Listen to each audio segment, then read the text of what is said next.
Hello everybody, Christian from Treasure Town here, and today we're going to be getting into a $15,000 unboxing of a bunch of different coins. These were all purchased from France, some dealers over there, and they've obviously been imported, and I'm super excited to get into it. We should be hitting a range of ancient coins, medieval ones, sort of Renaissance period, and then even a couple more modern ones. So tons of different origins, again, this varying from the Roman Republic to China to some of these small city-states in France 1,000 years ago. So I cannot wait for this. Let's dive into the coins. And as you can see in front of us, this is an awesome spread of coins. So let's just start here with the ones that are raw. I had opened all the packages up, all from the same seller, and I'm going to zoom in here. This is a really good start. I think I paid like 230 euros for this batch, factored in this first coin, which is damaged, but an Augustus denarius. You see the classic look on the reverse CL, and then it references his position as Caesar, 27 BC to 14 AD. Just a nice looking coin. Has some problems, but it's not a type that I get access to too much, so that one will head to NGC. And then right here we've got, it says Roma, it says X, which would have been the 10 Assyria value, 10 asses that the denarius would have looked to replace. And then it says CF, which is like a prominent, like a classic end of these Roman Republican moneyers' names. That I've seen this before. It's like a more bearded head and a seated. It looks like Zeus, though I'm not exactly sure which moneyer it is. I'm not as good with the Roman Republican, and this is a bit crystallized but has great detail, Solanus. So again, Republican denarii before Caesar's takes things over. After that, I think maybe we'll go into, I bought a bunch of these. So these, and I did a little bit of research before, are either Folk the 4th or the 5th. A large quantity of these deniers. And they're in decent shape, I would say. They are French, but they're from the Count of Anjou, which is a province in sort of northwestern France. These would have been struck near the 1100s or so, and so they have a very clear cross, in good detail. A lot of them have some faint toning. I don't think there's a way that we can know if it's Folk the 4th or the 5th, or if there is, it's probably a little bit too complicated for me to spend the time to exactly figure out the difference. But man, I mean, this is just such a cool batch of items, and feel like I have so much history in my hand, which is really great. I think Anjou was sort of relatively in close proximity to Britain, and so it's the Counts of Anjou would be called Folk. And there was just a lot of kind of warfare and a bit of scandal as Folk the 4th. We don't know, again, if these are the 4th or the 5th, had tons of different wives. And so an interesting kind of feudal French era type. We also had a similar batch over here of, I think these are actually just the same coins, really. But then we did have a similar looking group of denier of Tours, which I believe is a little bit more towards the south. And there we see these Châtel Tournois designs, where you have like almost like a turret, and then on the other side, a clear cross. And I feel like these ones, I kind of like the design slightly better because that Châtel Tournois is very classic. There was a Saint Martin of Tours that lived in the 4th century AD. But then in the Middle Ages, like late 1100s, there was a ton more devotion, and Tours seemed to be a pilgrimage site because that's where he was. St. Martin originally was a Roman soldier converting to Christianity, and he became the bishop at Tours. But he cut his cloak in half to share with a beggar, and that was, became quite a famous sort of scene. But like some really nice quality of these Tours denarii or denier included with the batch. After that, maybe we'll leap much forward, because a lot of this stuff is French focused. I mean, these were purchased from a French dealer. I bought a bunch of octagonal silver jettons here, which are often just quite popular in terms of like being very interesting. Here we have 1854, and that one is 1822. You know, I love this fantastic silver, and over here you see a globe, the world, and then over here we see like an ant of some type, and these would have been often struck. Let's see what that says. Founded in 1822, Caisse d'épargne et de prévoyance de Lyon. I think it's probably some kind of like savings bank or insurance company, but I'm not sure. But they would just make such fantastic items here. On this side, we have a Louis Philippe. I think one of the last. I think Louis Philippe is the last. Is that right? Yeah, I think so. French king. Society of Agriculture, Science, Arts, and Beauty. Belles Lettres. Maybe that's not. That's something else. And then this is Dicta Ferrant et Fodera Firmament. Let's see. Probably, you know, whatever that prior one, something of commerce of the village of Lyon. So similar. But then we have, you know, that one's awesome. Louis the 18th, a later French king post the Revolution. Should be at least. This one's 1776 established. Some kind of cornucopia. Reminds me of the Nabatean bronze types. There's an 1841 Avoué au Tribunal of Rouen in 1841. Let's see what else we might have here. An association, you know, a lot of interesting. 1883, a notary public, like literally the notaries. They were popular. This is a great Ludovici, great detail, 1844 on that one. And then over here at 1815, an earlier French jeton. The judiciaries, the legal, and avis divers. Let's see what else. We have Providence, 1838. Anonymous company. Wow. Fantastic. Kind of radiant outside of the triangle. And then there we have another one of these similar 1776 earlier jettons. I love any coin with 1776. Oh, and it looks like we might get, unless I'm picking up coins that I saw before, but I don't think so, especially not with this. Let's see what year this is. 1830 over there. Prévoyance de l'avenir. So that one is 1802, Monette et Argoat. Interesting. The 9th year post-revolution, and then this talks about vigilance in the 7th year, so 1800. Love anything French that's dated in the year of the revolution. They have a revolution shortly after we do here in America. Likely inspired as well. Okay, this I've been dying to open. These are HOARD coins. They're modern French. Exactly. So this is the Trésor monétaire de Saint-Thibault. And they were discovered in 1981, in April 1981, in the region of Lignières.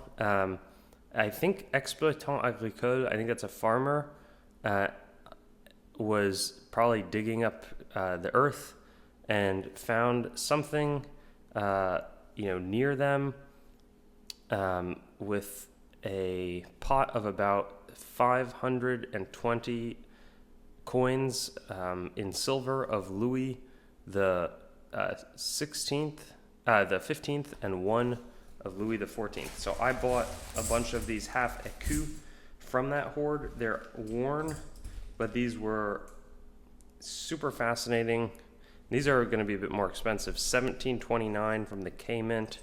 That one is, I feel like a lot of these are likely going to be those earlier years. Let's see. I may not be able to discern. Oh no, I think, okay, 17, it looks like 1750 to me. So maybe, or 1730, because that would kind of make sense with the older portrait on the other side. But, obviously not the best condition, but I think a lot of that is made up for by the fact that these are all HOARD coins. 1739, that one's a bit better, 1728 or so. So fascinating. Love that history there as well. 1726, some crazy toning on the 26 there. another 1726. And so I bought as much of this hoard as was available immediately. 1727. Ooh, that's interesting. Here's an older one. That's going to be,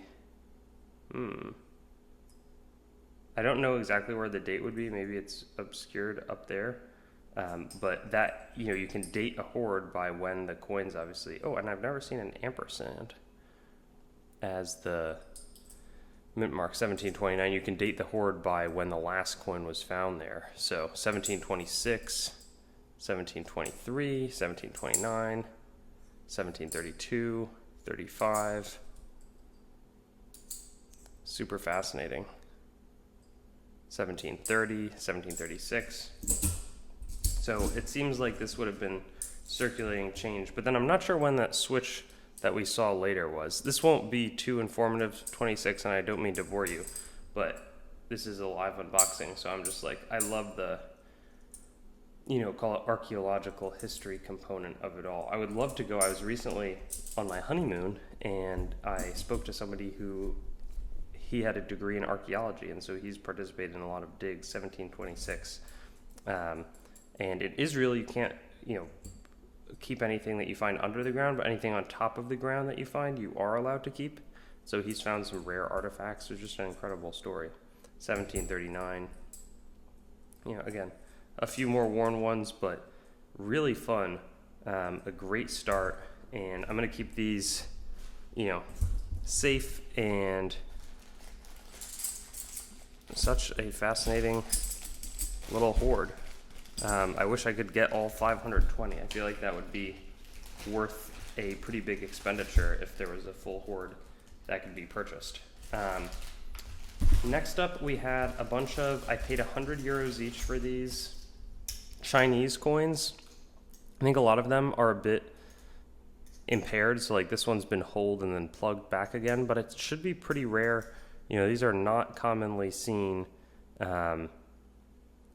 Chinese dollars, and I was just like, whoa, that's not anything I know too much about, but these are not commonly available, and should be exciting in terms of rarer Chinese stuff. Plus, there's obviously an authenticity guarantee. It's a good seller. So, and then we had a couple. This one was like a junk dollar in decent shape. I think I'm gonna send everything to grading. This one was like a larger size, and I think a touch rarer as well. But yeah, if things are fake, I'll be getting the money back. So I explained, look, I don't know these Chinese coins that well. I'm gonna have to grade them, and then we'll figure out a plan from there if there's anything that comes back not genuine. But a memento dollar as well from 1927, Sun Yat-sen, important early Chinese figurehead. And then let's see. I don't have too many lots left here. These, and I didn't prepare tons on these rulers, but I think the bulk of these are going to be Francois the First, who was reigning in it looks like, in the late 1400s, early 1500s, a Renaissance monarch of France. And, we just got a couple different types here, but some beautiful, from my estimation, larger size medieval French types that, again, these are just not things that I see too often, and a lot of people are asking for great medieval coins, and so I leapt at the chance to purchase some, try probably to sell them in the low 30s range. And it looks like a couple different types, some of these with the cross in the middle, others of them, with a cross with a circular external component, others not, and then potentially a few of, let's see, a couple of Henry II. Let's see, probably also in that 1500s range. I don't think that these have dates on them, but it looks like we got 3 of Henry II. Oh yeah, and you can see the H. And then it looks like 2 of Charles I would assume that that's Charles the Fifth.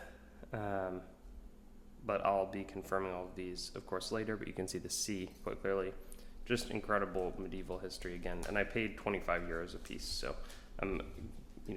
gets to me around 28. I'm thankful I'm not hit with another 20% tariff there. We'll see if that clears up. to get to 34, but like that'll be like 28. So I'll try to, if I'm paying 10% fees, maybe sell them in the mid to high, hopefully 30s or more. Here we have 5 of these. Philippe the Bell, Philip the Fourth, I paid 30 a pop on them. And they have a clear cross and a nice Châtel Tournois. So a little bit more expensive. These are going to be a coupe denominations, which is kind of like what emerges. These are all from the late 1500s. Like there you can see 1591, or the early 1600s. Let's see. I don't know that, I think a lot of these will not have dates on them. And then that one looks a little different. It looks like a 16 or 1590, but it looks like 1691. I'm not sure who D would be in the middle there, so we'll have to figure that one out. And then here we've got, let's see, Henricus okay, that looks like maybe Henry the Third, which would be a bit, I guess earlier as well. I'm seeing like 1586 or so, a bit earlier. That's great. And then our last 2 are going to be interesting. One of them, I really just took a shot in the dark. These are like papal coins that I bought for 20 euros each. And some of them, I think they're a lot from like Avignon, but you see the interesting papal designs. These are not commonly found, and retail they can go for a lot. Like they can go for, I've seen some examples in the, close to or north of 100, but then mine are maybe a little bit more worn. But I figured that they were a safe bet, if I try to sell them in the high 20s, again, after my fees, I think that they're so uncommon that for people that would be interested in buying them, that's like my buying philosophy. Probably worth it and an exciting opportunity. So, fantastic little papal mix. And then to close this one out, we'll be going through, and I won't be able to like live identify these, but I bought 17 Roman Republican denarii and 2, I think that one's going to be an Elagabalus there, with Salus on the reverse. And then if I can find the other one, well, I'll just point it out when I get to it. But these I paid about $78 for, so pretty expensive. But I figured, and that one has some scratches, but don't see these nice Roman Republican denarii frequently. I might grade some of them. A lot of them have this classic quadriga on the back, though earlier they don't. Love the, that one's an interesting Libo. It's maybe some kind of an altar or something on the back. There's another, maybe slightly Panza. There's like Vibius Panza, I know. But these are in nice shape and attractive looking coins. I really would definitely agree with that. Q term, super nice. Here we have, anime. It's I don't want to pretend to be able to read, but I am curious in like the different types, and because they evolve from their start in the early, the late 3rd century, really early 2nd century, quite a bit until the pre-Caesar issues. But just some great quadriga. That one is a biga, a 2-horse chariot. Sometimes you get like different animals seen as well. I'm not sure if there's any rarer. There's a Domitian denarius. I knew there was one Domitian. This one is a El Piso Frugi. I've seen them pop up before. And then, just really nice types, Roma. Wow, fascinating. Great group of denarii. That'll close us out on a pretty big hunt. Again, as I'll have introduced the video with the exact sum, but especially these, a lot of heavy hitting coins here. Just great mixes. I didn't want to get into necessarily every coin in way too much detail, but I think we hit the highlights, and spanning literally thousands of years, start to finish, in terms of the Jetons versus the 3rd, 2nd century BC coins. So love this hunt. Thanks for watching the video. Make sure to head on over to treasuretown.com and sign up for our email list to stay up to date on everything that's happening, whether it's auction updates, exciting new inventory drops, coin collecting news, or general informational resources. Hope you enjoyed the video, and I'll see you on another one.